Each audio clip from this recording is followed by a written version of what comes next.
My name's Gareth Jones and I'm from Heatglow Heating and Plumbing. We're a heating and plumbing company, boiler installations to breakdowns to just a general plumbing to a full bathroom. Yn Llywodraeth, lot o Gymraeg yn y busnes. Fi'n iaith gyntaf Cymraeg, so mae'n dod yn naturiol i fi.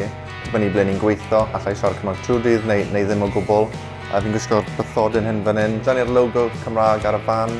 A hefyd, i ni ar Facebook a Twitter yn ysbysebu yn Gymraeg. O'n i yn trio dangos bod ni yn siarad Cymraeg ac yn trio hybu'r Cymraeg, wir.